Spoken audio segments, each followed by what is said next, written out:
sure? Yes, I'm sure, alright. Which means you'll now follow me. This way, please.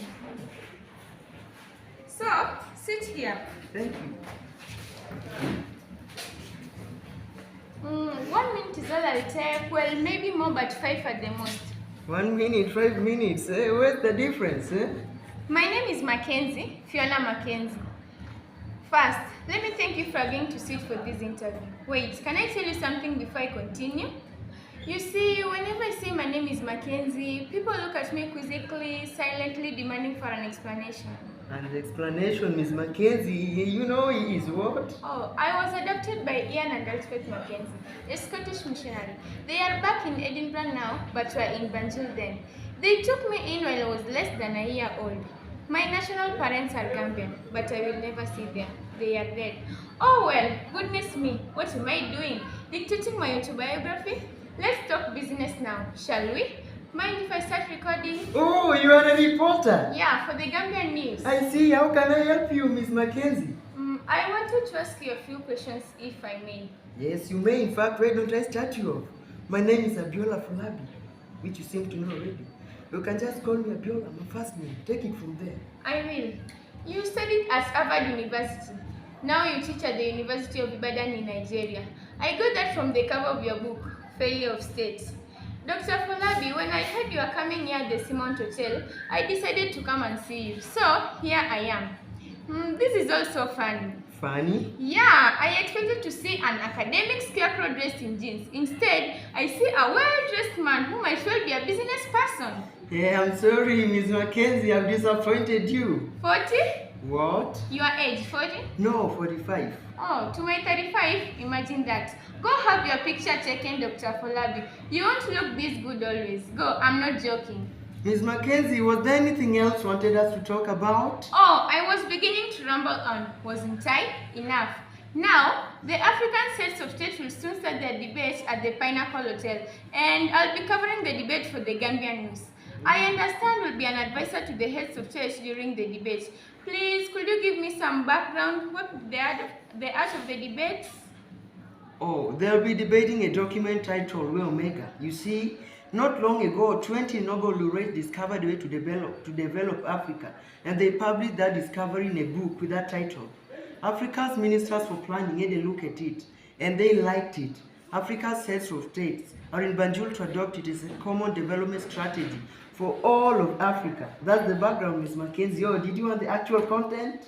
What are your expectations for the summit, Dr. Fulabi? What are my expectations? Please don't get me started. You know, I expect the summit to be a historic moment. If adopted, Way Omega will change African politics dramatically.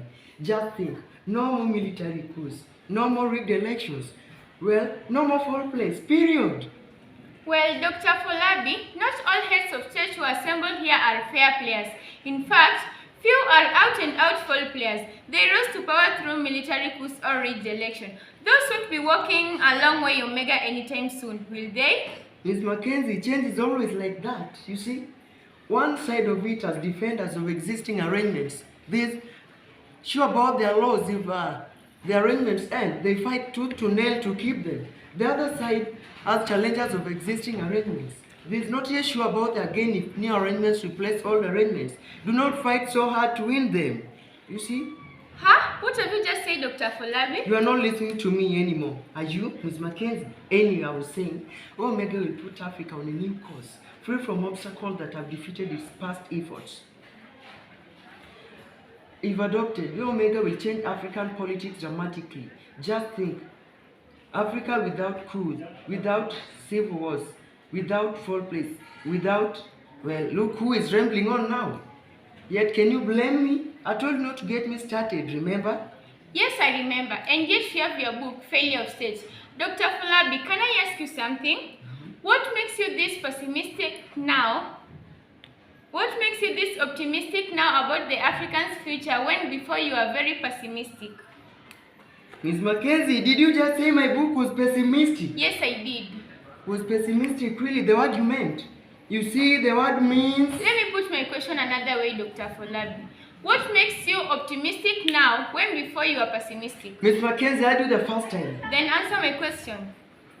I see I totally misjudged you, Ms. Mackenzie.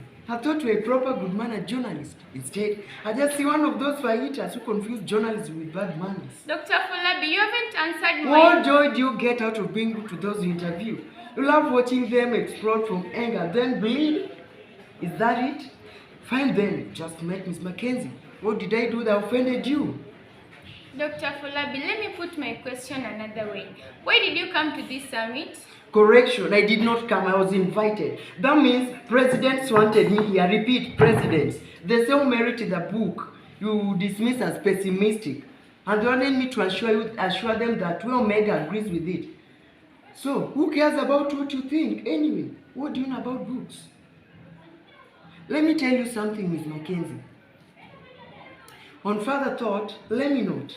I don't think I have to defend my book before anybody else. Least of all, third-rate reporter for the Zambian News. Gambian. Whatever. Okay, Dr. Folabi. Now, can you go through your book and give me an example, a specific example which shows that Way Omega agrees with you? Yes, I can. Oh, Dr. Folabi, I have to go. Syllabus wants me back at the office. Something has come up, Dr. Folabi. So, in only a word now, because I have no time left, what is the specific example you are to give? Let me see if I understand you better, Miss Mackenzie. A man you claim is your boss calls you. Then, I must compress my example in just a word. You see, bosses don't have to be kept waiting. Could it be okay if I come back later? Absolutely not. Then what do you suggest? I suggest you go read my book, not just its cover. I too have to go, if you'll excuse me. Have a good day. Thank you very much. I hope you have seen the presentation by our students from Ridore Mixed Secondary School. They're doing a good job, Madam Molly. Yes. You've seen the presentation? Indeed. How is it, generally? Generally, if I was told to rate it, I'll give it maybe 9 out of 10. Out of I think 10. the students have really done a good job. I agree with you.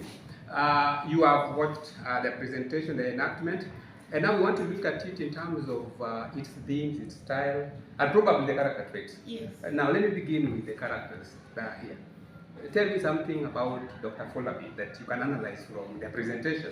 Thank you, Mr. Yuga. Dr. Folabi is one of the funniest characters that we have in this book, Fathers of Nations. Okay, first I would describe Dr. Folabi as a proud man, very proud. Why do you say that? Because there is an instance there where Mr. Mackenzie is saying that you were invited to the summit, and then he insists, I was not invited. Yeah, I remember that part. I was not invited, but I was invited by the president. Repeat, yes. the president. The president. So to me, Dr. Folabi is a proud man. So we can also say that Dr. Folabi is temperamental. Where is that? Because at some point, Miss Fiona Mackenzie is asking him why he's so optimistic about this the summit. Yes. But he gets agitated. I don't know why he gets agitated, but I can say that Dr. Folabi is quite temperamental, because instead of answering the question, he gets irritated. Yeah, he gets so emotional about the whole thing. He gets so emotional, and then at some point he dismisses Miss Fiona Mackenzie. I agree with you. Now let's talk about Fiona Mackenzie in this presentation in terms of character. Yeah. How has she been depicted? Well, first of all, I think Miss Fiona Mackenzie is a very bold reporter. That is the Gambian reporter. So we can say she's bold? Yes, because even when Folabi asked her, did you mean pessimistic? Yes. She answers, yes, I did. I did. I meant it. So she's brought out or depicted as a very bold or courageous character. Yes. So we can just see that as the way he interviews Dr. Folabi.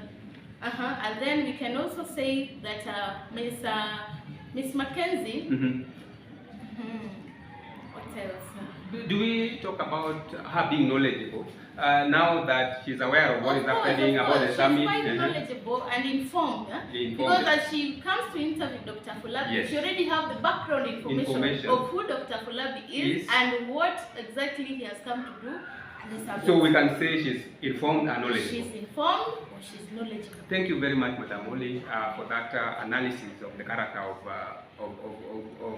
these people. Now let's talk about the themes that are coming out. Yeah. I think that some issues are obvious, and they're coming out very very prominently in this Definitely. presentation. Definitely. So we start to start it off. I can say that the major issues here. First, we have racial discrimination. Correct. Remember when Miss Fiona Mackenzie is doing the introduction to Dr. Fulabi? Yes. She says that whenever she mentions her name, like Fiona Mackenzie, people look at her quizzically with yes. a lot of questions. So because she has a white name, Yes. so there is racial discrimination. And it comes in that connotation that people look at her physically. And then we have the theme of the issue of identity. Yes. Because Miss Fiona Mackenzie seems to know about where she's coming from, Yes. who adopted her and the country. Yes. So she explains it that she was adopted by the Scottish missionaries.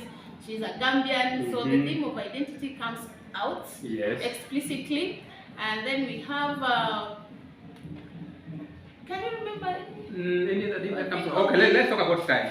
Now that I think you brought it out so well in terms of thematic approach to what they have presented. Now, in terms of style, which style comes out?